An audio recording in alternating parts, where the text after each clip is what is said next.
السلام علیکم ورحمۃ اللہ وبرکاتہ۔ میرے دوستوں اور میرے بھائیوں، آج ہم جس موضوع پر بات کرنے جا رہے ہیں اس مرض کو مرض جریان کہتے ہیں، اور آپ کو یہ بات اچھے سے معلوم ہے کہ یہ مرض اتنا زیادہ خطرناک ہے کہ اگر اس کا بروقت علاج نہ کیا جائے تو آپ کے سیکسول آرگنز بہت ہی زیادہ نقصان اٹھاتے ہیں اور آپ انتہائی شرمندگی اور پریشانی کا سامنا آپ کو کرنا پڑ سکتا ہے۔ تو آئیے ہم جانتے ہیں جریان کیا ہوتا ہے۔ اس کے اوپر بہت زیادہ تفصیلی اس مضمون کے اندر، اس لیکچر کے اندر، اس ویڈیو کے اندر ہم نے بات کی ہے۔ ویڈیو کو آخر تک ضرور دیکھیے گا تاکہ آخر میں بتائے جانے والے قیمتی نسخہ جات بھی آپ کو مل سکیں۔ شکریہ، آئیے دیکھتے ہیں مکمل ویڈیو۔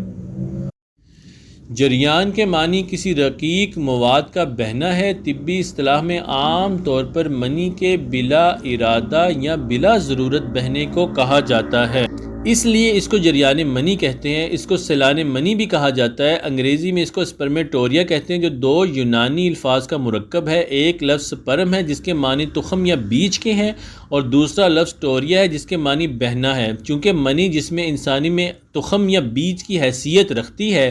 اس لیے اس کو جریان منی کہتے ہیں۔ عام لوگ اس کو دھات بہنا کہتے ہیں، چونکہ منی کا عام طور پر اخراج بوقت مباشرت ہوتا ہے جس کو انزال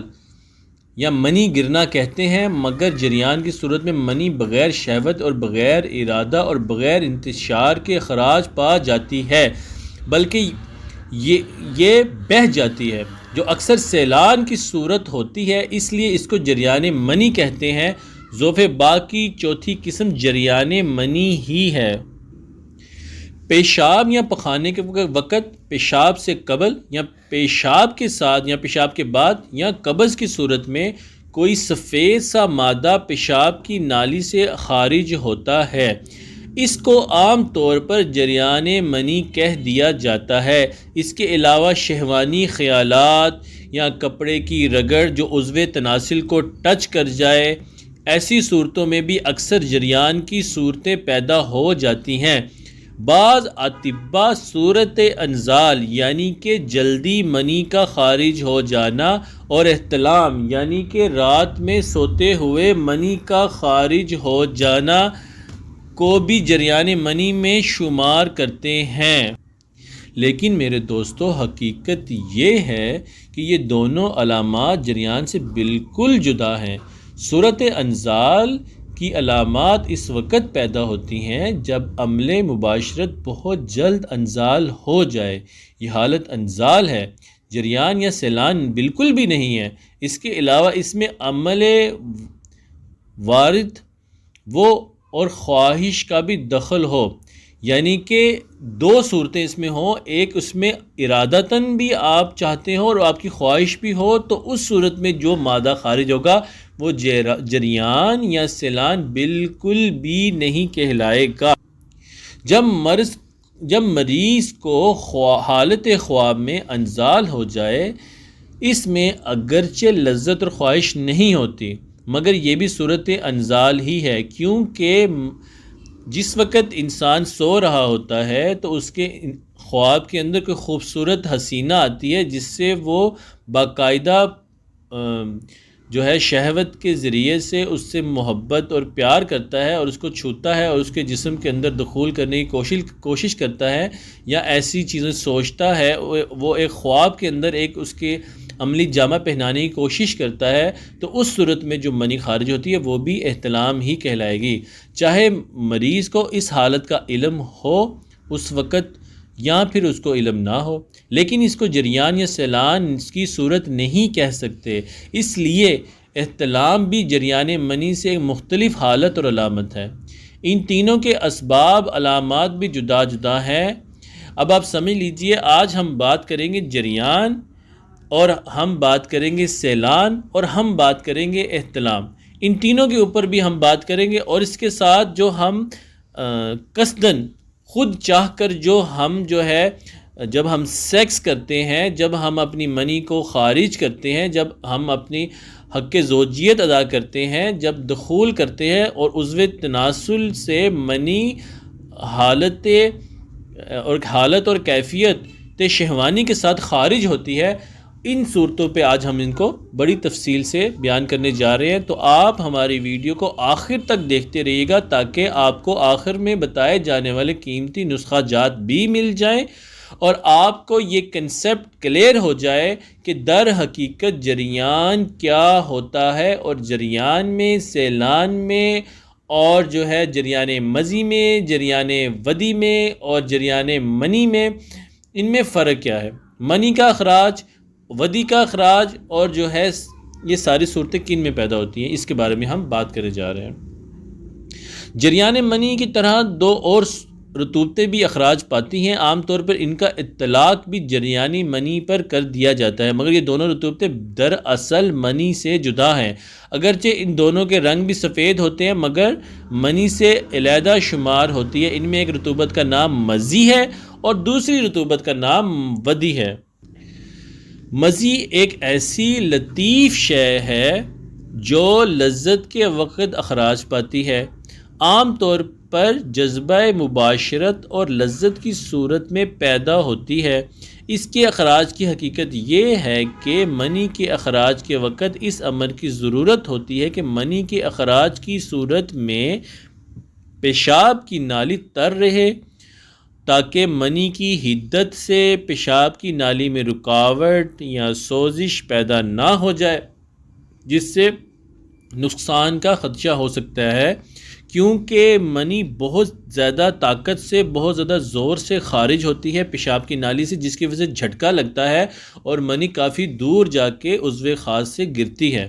اور وہ تبھی ممکن ہوتا ہے جب پیشاب کی نالی کے اندر لبریکیشن ہوئی ہو اور اچھے سے مضی لگی ہوئی ہو، جب ہی منی دوڑتی ہوئی بھاگتی ہوئی خارج ہو جاتی ہے، اور اگر وہاں مضی نہیں ہوگی تو وہ منی کی تیزی، منی کی خراش اور منی کی جو ہے دوران کو برداشت نہیں کر سکے گی اور سوزش نائزہ ہمیں لاحق ہو جائے گی، جسے پیشاب کی نالی کی سوزش بھی کہا جاتا ہے، اور یہاں پر سوزاکیاں ہمیں اور دیگر امراض کا سامنا کرنا پڑ سکتا ہے۔ چونکہ جب بھی منی خارج ہوتی ہے تو جو مضی ہے اس کا اخراج ایک فطری عمل ہے اور اس نے خارج ہونا ہی ہوتا ہے۔ ہاں اگر یہ حد سے زیادہ خارج ہونا شروع ہو جائے اور بہت زیادہ بڑھ جائے اور ہمارے جذبات، ہماری شہوانی خواہشات اور ہمارے جو ہے سوچ ہر وقت شہوت کی طرف، ہم ہر وقت سیکس کی طرف، ہر وقت جو ہے کسی عورت سے جنسی تعلق قائم کرنے کی طرف اگر مسلسل لگی رہے گی اور ہمارا دوران خون مسلسل عضو خاص کی طرف بہتا رہے گا اور پروسٹیٹ گلینڈز اور ہمارے دیگر غدد جو ہیں وہ رطوبات کو اخراج کرنے میں اور بنانے میں جڑے رہیں گے، لگے رہیں گے، تو اس کا ہمیں نقصان یہ دیکھنے میں آئے گا کہ ہمارے جسم کے اندر ہمارے عضو خاص کے اندر اور ہمارے عضو خاص سے متعلق اعضاء کے اندر سوزش اور ورم پیدا ہو جائے گا اور پیپ اور پس پیدا ہو جائے گی، جس کی وجہ یہ ہوگی کہ وہاں پر دوران خون کے بڑھنے کی وجہ سے وہاں پر تحریک بڑھے گی اور تحریک کی شدت کی وجہ سے وہاں پر سوزش آئے گا، ورم آئے گا، وہاں پر جو ہے اس کے بعد دیگر امراض بھی پیدا ہو سکتے ہیں۔ اس لیے حالت اعتدال کے اندر رہنا اس کا بہت ہی زیادہ ضروری ہے۔ دوسری صورت ودی کی ہے جو پیشاب کے وقت فطرتی طور پر اس لیے پیدا ہوتی ہے کہ پیشاب کی نالی کو تر رکھے اور نالی میں پیشاب کی جلن اور تیزابیت کا احساس نہ ہو۔ جب بھی پیشاب میں حدت اور تیزابیت زیادہ ہوگی تو اس سے رطوبت میں اضافہ ہو جاتا ہے، جس سے جلن اور سوزش دور ہو جاتی ہے۔ بعض عطائی حضرات اس کو جریان بتا کر لوگوں کو پریشان کرتے ہیں اور اس سے پیسے بٹورتے ہیں۔ بہرحال یہ دونوں رطوبت منی سے بالکل جدا ہے۔ اچھا میں آپ کو اس کی رنگ بھی بتا دیتا ہوں، آپ اس کو اچھے سے سمجھ لیجیے۔ جو مضی ہوتی ہے وہ بالکل ٹرانسپیرنٹ ہوگی، بالکل شفاف ہوگی، اس کے اندر آر پار نظر آئے گا۔ اس کا جو رطوبت ہوگی، اس کا جو قطرہ ہوگا، جو اس کی رطوبت ہوگی، آپ جب اس کو دیکھیں گے تو بالکل پانی کی طرح لگے گی، لیکن انتہائی لیسدار ہوگی، انتہائی چکنی ہوگی۔ لیکن جو ودی ہے یہ اس کا رنگ دودھیا ہوگا اور اس کا کام ہے، یہ رطوبت در حقیقت بہت ہی برودت پیدا کرنے والی رطوبت ہے، یعنی کہ اس کی تاثیر بہت ٹھنڈی ہوتی ہے، سوزش کو رفع کرتی ہے اور اس سوزش کے اثرات کو دور کرتی ہے۔ اس کا کام یہ ہوتا ہے کہ منی کے اخراج سے کچھ پہلے اور منی کے اخراج سے کچھ بعد بھی اس کے قطرے خارج ہوتے ہیں، جن سب کا کام صرف عضو خاص کے اندر موجود ہماری پیشاب کی نالی جہاں سے منی کا اخراج ہوتا ہے اس کو ٹھنڈا رکھنا، اس کو حالت اعتدال پہ رکھنا اور اس کو سوزش اور ورم سے بچائے رکھنا ہوتا ہے۔ اب ہم بات کرتے ہیں جنسی لذت کے اوپر۔ لذت بھی ایک جذبہ ہے، جس طرح مسرت، غم، خوف، غصہ انسانی جذبات ہیں۔ جب انسان میں کوئی جذبہ شدت یا تسلسل اختیار کرتا ہے تو اس کا اثر دل و دماغ اور جگر پر پڑتا ہے۔ اس سے دوران خون میں اس طرف تیزی ہو جاتی ہے۔ اگر دوران خون میں بیک وقت شدت ہو جائے تو اکثر موت واقع ہو سکتی ہے۔ خوشی، مسرت ایک ایسا جذبہ ہے لیکن اس کی شدت سے بھی موت واقع ہو سکتی ہے، جس کو شادی مرگ بھی کہتے ہیں۔ اسی طرح غم مرگ اور خوف مرگ بھی واقع ہو جاتے ہیں۔ لیکن جب کسی جذبہ میں شدت نہ ہو مگر تسلسل ہو تو اس سے اس عضو کی طرف دوران خون اکٹھا ہونا شروع ہو جاتا ہے، جس سے وہاں پر خوفناک امراض پیدا ہو جاتے ہیں اور وہاں پر اس سے آگے دیگر امراض پیدا ہونا شروع ہو جاتے ہیں۔ یہی صورت جذبہ لذت کے حصول میں بھی پیدا ہوتی ہے۔ یہ جذبہ جنسی لذت کے تحت ہو یا کسی اور لذت کے تحت ہو، بہرحال دوران خون پر ضرور اثر انداز ہوتا ہے۔ اس میں شدت ہو تو اس کا نقصان فوری ظاہر ہوتا ہے اور انسان کی ہلاکت بھی ہو سکتی ہے، اور اگر اس میں تسلسل ہو یعنی کہ یہ جذبہ بار بار لوٹ کر آئے تو اس کا نقصان رفتہ رفتہ پیدا ہوتا ہے اور بعض اوقات بہت خوفناک امراض پیدا ہو جاتے ہیں، جن میں جریان، احتلام اور سیلان الرحم اور ذیابیطس اور خارش قابل ذکر ہیں۔ جب تک جذبہ لذت ختم نہ ہو ایسے امراض سے چھٹکارا پانا مشکل ہو جاتا ہے۔ اب آپ اس کو سمجھ لیجئے کہ ہم جس طرح سے آج کل کا جو معاشرہ ہے اس کے اندر جذبات کو بہت بھڑکایا جاتا ہے، اور اس قسم کا مواد، اس قسم کی چیزیں ہمارے نوجوانوں کو دکھائی جاتی ہیں، جس سے ان کا بار جنسی جذبہ بڑھتا ہے، جنسی جذبہ بڑھتا ہے، اور اس کے اثرات آپ لوگ دیکھ رہے ہیں کہ ہمارے نوجوان، ہماری نسل جو ہے وہ جنسی طور پر کمزور ہوتی جا رہی ہے، اور ہمارے بہت سارے ایسے لوگ دیکھنے میں آ رہے ہیں کہ شادی کے بعد ان کی اولاد نہیں ہوتی، اسی طرح سے شادی کے بعد خاوند بیوی کا حق ادا کرنے کے قابل نہیں ہے، اس کے عضو خاص کے اندر سختی نہیں آتی، اس کے عضو خاص کے اندر چھوٹا پن آ گیا، ڈھیلا پن آ گیا، اس کے عضو خاص کے اندر وہ طاقت نہیں، وہ قوت نہیں، وہ ٹائمنگ نہیں، اور اسی طرح سے عورت کے اندر بھی بہت سارے مسائل ہو گئے ہیں کہ عورت حد سے زیادہ جو ہے اس کے اندر یا تو جذبات بڑھ جاتے ہیں اور اس کی خواہش ایک مرد سے پوری نہیں ہوتی اور وہ دیگر مردوں کے خواہش میں منتظر رہتی ہے، یا پھر اس کے جذبات بالکل ختم ہو جاتے ہیں اور اس کے جو ہے اپنے ہسبینڈ اور اپنے خاوند کا حق ادا کرنے کی بھی خواہش اس میں نہیں رہتی۔ اس قسم کے بہت سارے دیگر چیزیں سامنے آ رہی ہیں۔ اب تو یہ چیزیں اتنی زیادہ بڑھ چکی ہیں کہ کپل سے بڑھ کر 3 سم اور 4 سم اور 5 سم یعنی کہ گروپ سیکس کے اندر یہ چیز جا چکی ہے، اور 3 4 لڑکیاں اور 3 4 لوگ ایک ہی کمرے کے اندر ایک دوسرے کے ساتھ بلا امتیاز جنسی تعلقات ادا کرتے ہیں، جنسی تعلقات میں مشغول ہوتے ہیں، جس کی وجہ سے کچھ ہی عرصے بعد ان کے اندر جنسی قوت بالکل ختم ہو جاتی ہے اور بھیانک اور خطرناک امراض کی شکل اختیار کر لیتی ہے۔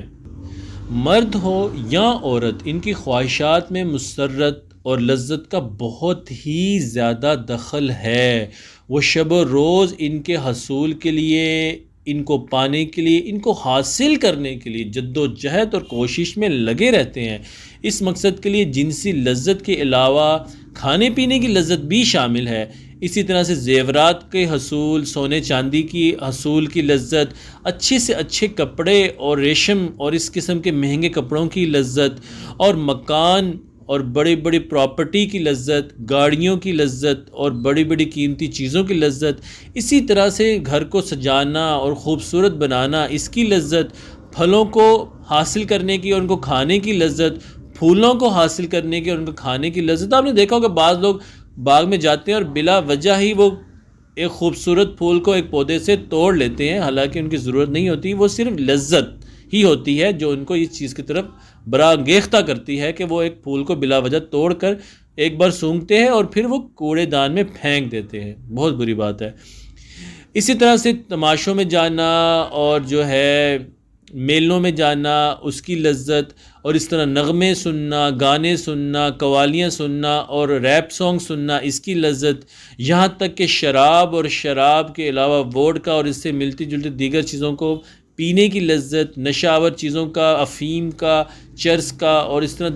دیگر نشہ آور چیزوں کی حاصل کرنے کی لذت، یہ ہر قسم کی لذتیں کبھی کبھار تو برداشت ہو جاتی ہیں اور طبیعت برداشت کر لیتی ہے، لیکن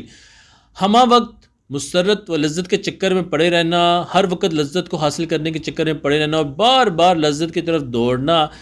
انتہائی سخت نقصان کا باعث ثابت ہوتا ہے۔ اس سے دیگر امراض کے علاوہ ہارٹ فیل ہو سکتا ہے، اس سے فالج، لکوہ، راشا اور دل کا اٹیک ہو سکتا ہے، اس سے برین ہیمریج ہو سکتا ہے اور اس سے بہت سارے بڑے بڑے امراض ہو سکتے ہیں۔ یہی وجہ ہے کہ قدرت ہر وقت انسان کو غم و غصہ، خوف و ندامت کے اثرات میں تبدیل کرتی رہتی ہے، تغیر کرتی رہتی ہے۔ ہمارا جو قلب ہے، قلب کا مطلب ہی یہ ہے پلٹنے والی چیز۔ قلب ہمارے جذبات کو ہمیشہ پلٹتا رہتا ہے، کبھی خوشی، کبھی غمی، کبھی غصہ، کبھی رونا، کبھی دھونا، کبھی شرمندگی، کبھی ندامت۔ یہ سارے جذبات کا بدلنا زندگی کو حسین اور خوبصورت بنا دیتا ہے، اور کسی ایک جذبے کا رکا رہنا، جیسے کہ غصے کا رکا رہنا آپ کو ذہنی مریض بنا دے گا، خوشی کا رکے رہنا آپ کو جوکر بنا دے گا، اسی طرح سے ہمیشہ جو ہے خوف میں رہنا آپ کو بہت سارے امراض میں مبتلا کر دے گا، اور اسی طرح سے دیگر چیزیں آپ کو بہت ساری چیزوں میں مبتلا کر دیں گی۔ یاد رکھیں، خوف خدا اور پرہیزگاری ہی وہ واحد راستہ اور وہ واحد سلیقہ اور وہ واحد سبب ہے جو انسان کو شدت اور جذبات کے حصول کی سخت دوڑ سے نکال کے اور تسلسل سے نکال کے اعتدال کی طرف لاتا ہے اور زندگی میں سکون پیدا کرتا ہے۔ اب آ جائیں ذرا ہم بات کرتے ہیں بچوں سے لاڈ اور پیار کی۔ اس کی حقیقت بھی آج سامنے کھول کے رکھ دیتے ہیں تاکہ یہ کنسیپٹ بھی کلیئر ہو جائے۔ آج بچوں سے لاڈ کرنا بھی ایک خاص قسم کی لذت ہی ہے۔ اس سے بچوں اور ماں باپ بلکہ بہن بھائیوں کو بھی نقصان پہنچتا ہے۔ لاڈ کو غلطی سے پیار سمجھ لیا جاتا ہے، یہ بات بالکل غلط ہے۔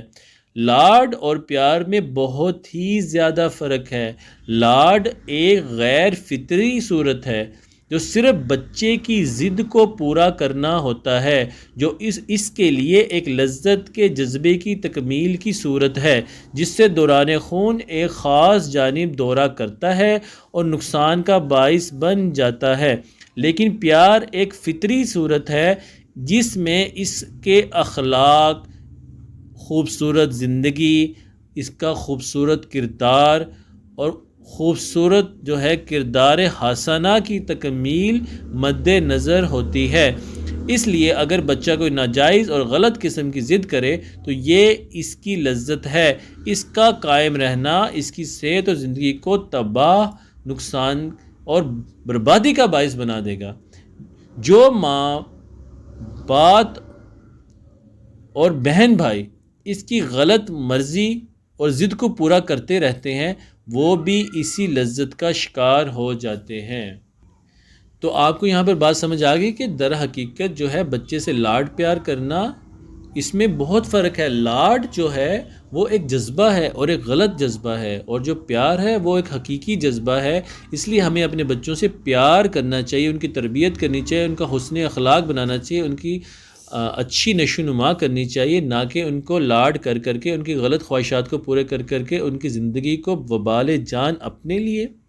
معاشرہ کے لیے، اس کی آنے والی زندگی میں اس کی بیوی کے لیے، اس کے بچوں کے لیے اور پورے خاندان کے لیے ایک ناسور کی صورت ثابت کر دیں۔ تو اس لیے اپنے بچوں سے پیار کیجئے، لاڈ مت کیجئے۔ چونکہ یہ مثال دینا یہاں پر جریان کے ٹاپک میں بہت زیادہ ضروری تھا تاکہ جذبات کو کلیئر کر دیا جائے۔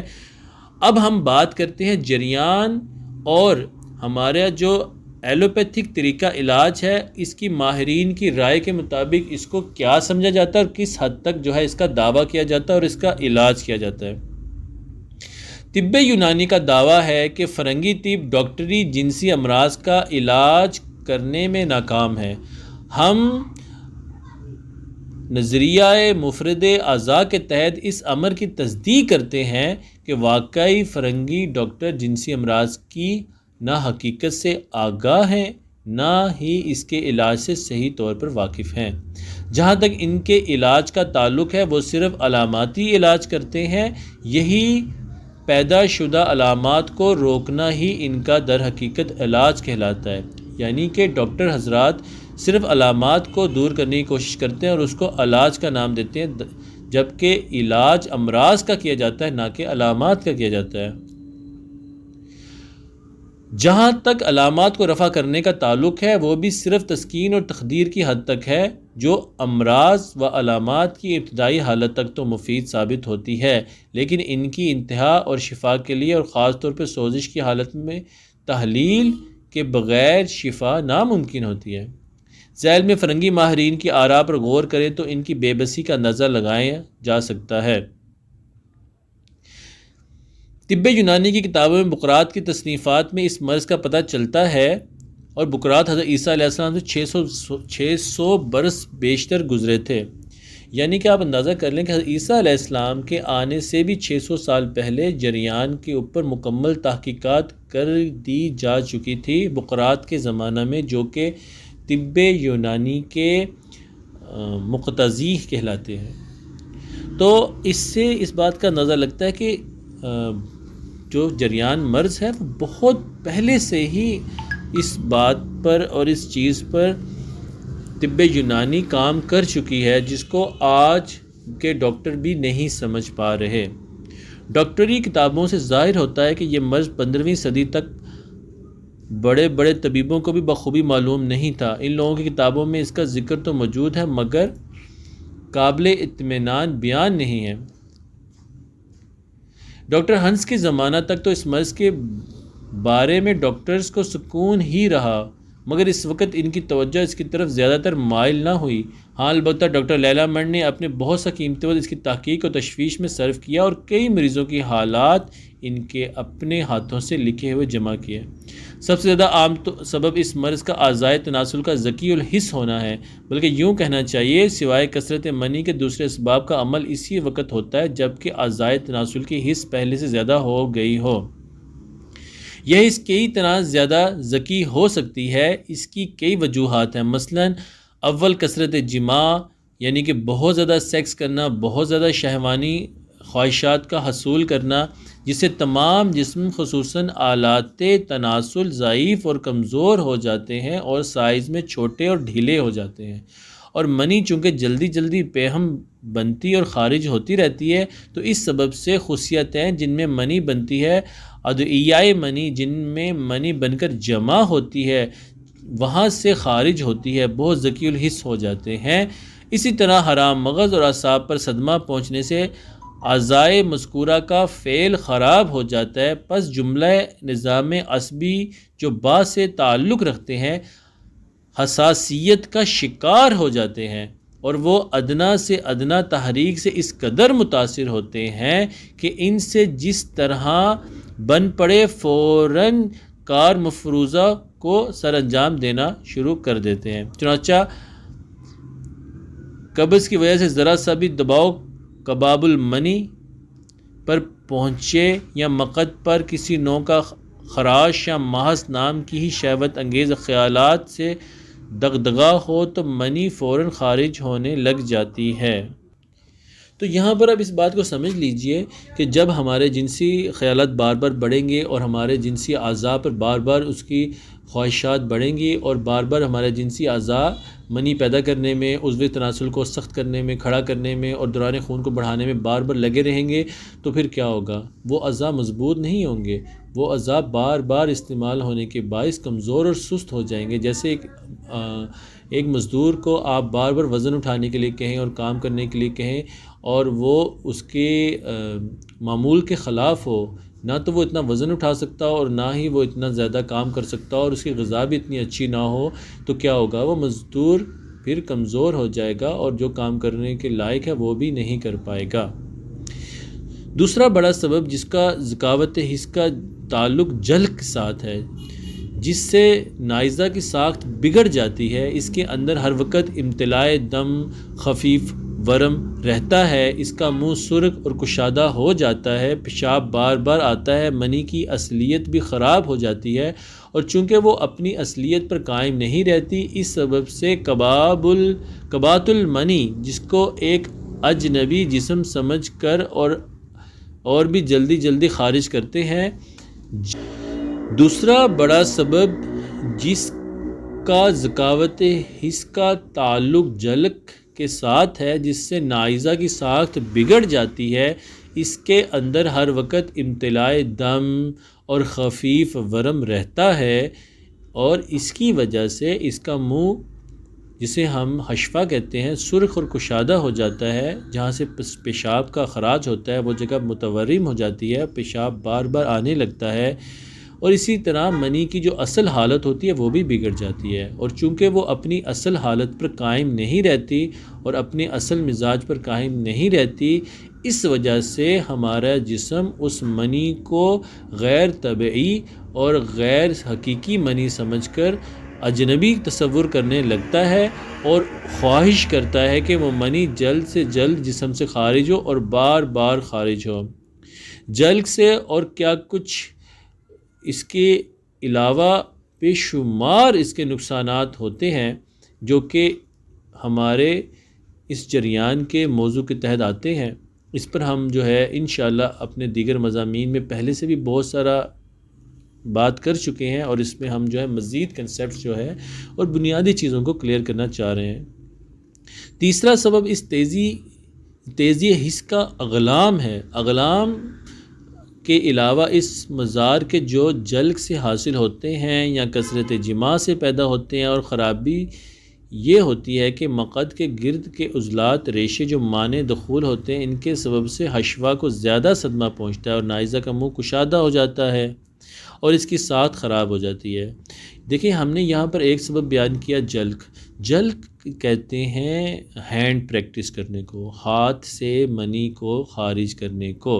جس انسان کو یہ عادت ہو جاتی ہے کہ وہ اپنی منی کو اپنے ہاتھ سے خود خارج کرتا ہے، تو اس کی وجہ سے ایک تو عضو خاص کی جو جسامت ہے وہ خراب ہوتی ہے، اس کی جو اعصاب ہیں وہ متورم ہوتے ہیں اور خراب ہوتے ہیں، کیونکہ اللہ رب العزت نے عضو خاص کو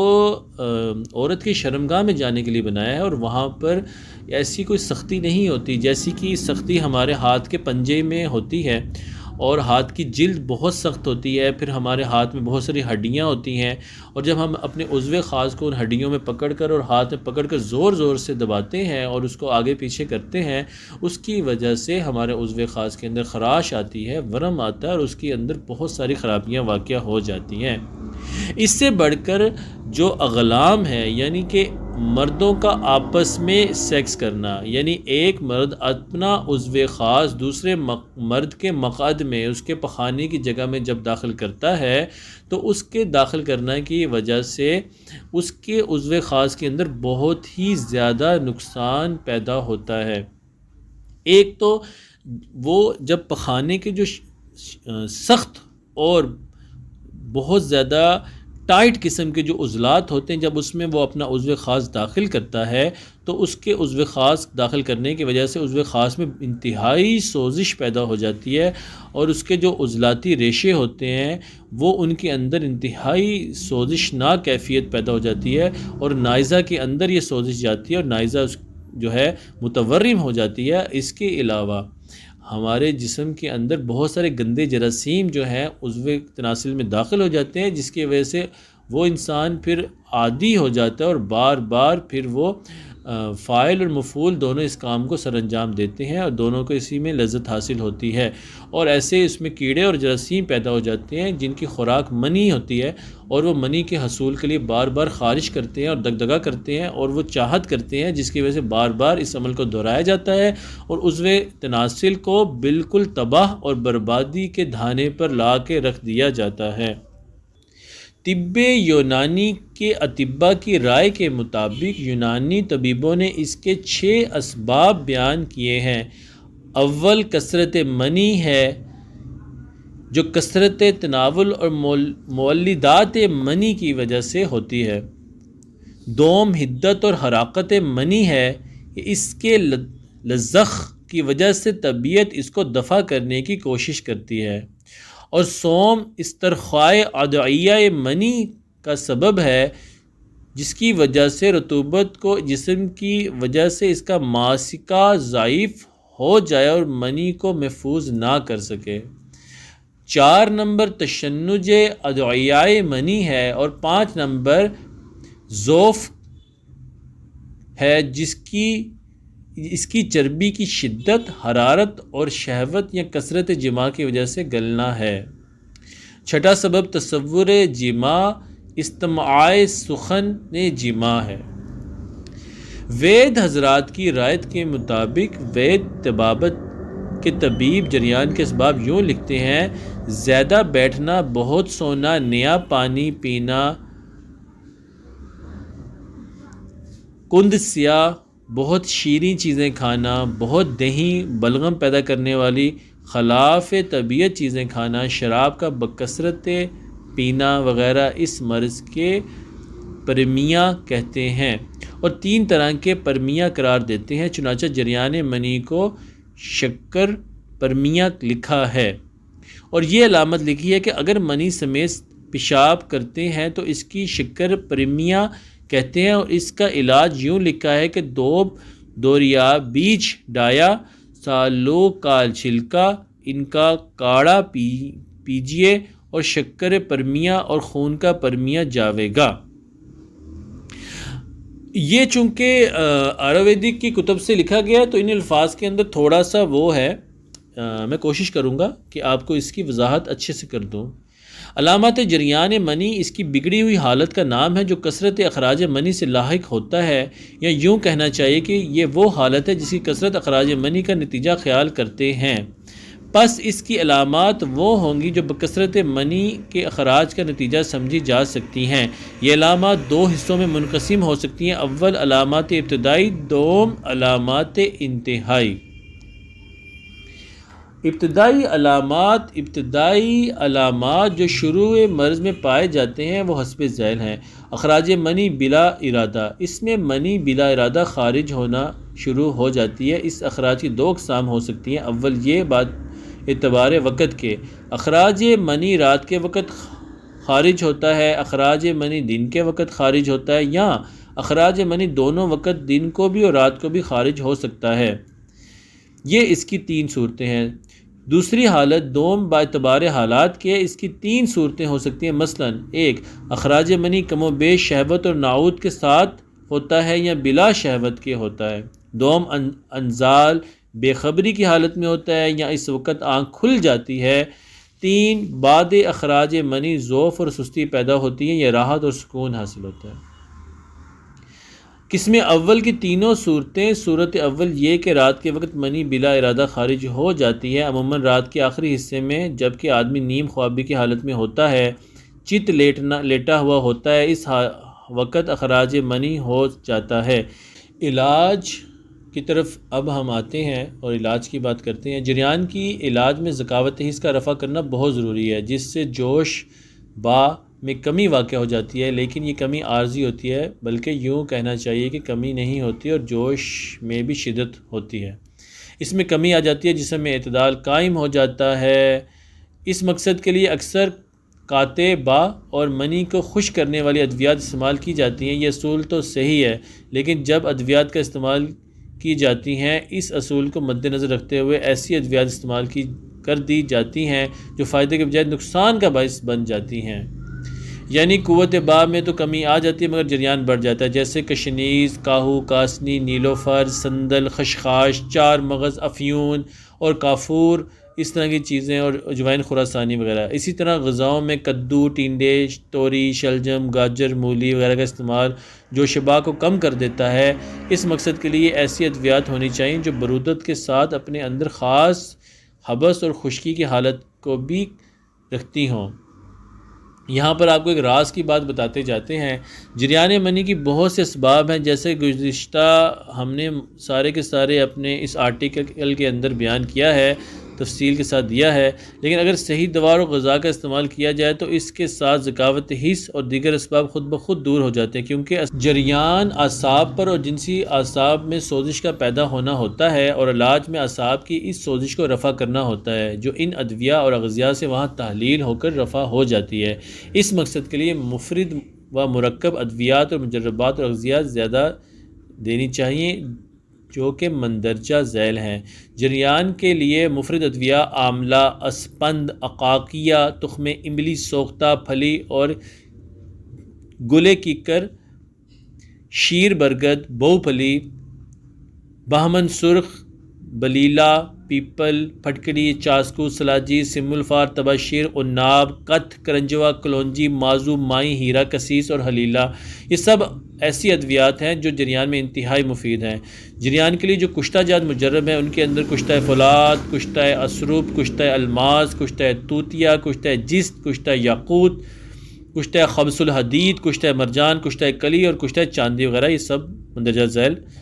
بہترین فوائد کے حامل ہیں۔ یہ سب عضلاتی اعصابی کشتہ جات ہیں، ان میں صرف طاقت کی کمی بیشی کا فرق ہے۔ جریان کے لیے بہترین اغذیہ آڑو، امرود، سرخ باجرہ، باقلہ، جامن، جوار، سنگھاڑا، سیب، شکرقندی، نارجیل دریائی اور عام نارجیل، انگور اور چنا وغیرہ ہیں۔ جریان کے لیے گرم ادویات کے اندر اگر ضروری ہو تو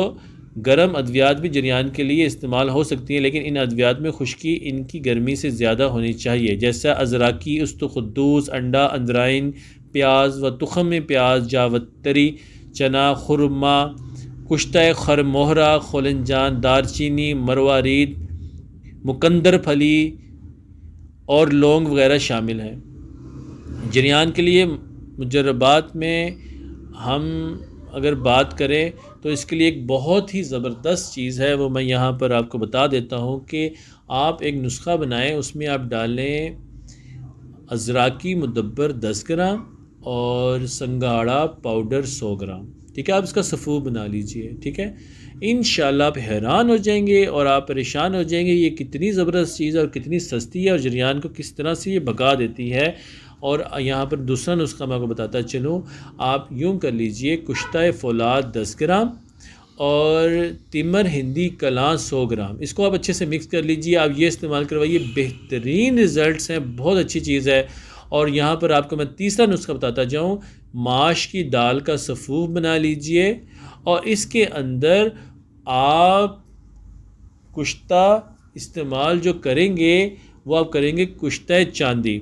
کشتہ چاندی تقریباً آپ ڈالیں گے 5 گرام اور آپ 100 گرام ڈالیں گے ماش کی دال، اور یہ انتہائی مجرب ہے، بہترین فوائد کا حامل ہے۔ پانچواں نسخہ میں آپ کو بتانے جا رہا ہوں، وہ نسخہ یہ ہے کہ آپ یوں کریں گے کہ آپ موسلی سفید کا سفو بنا لیجئے، اچھے سے پاؤڈر کر لیجئے، اور آپ 100 گرام موسلی سفید کا پاؤڈر لیجئے اور اس میں آپ ڈالیے 50 گرام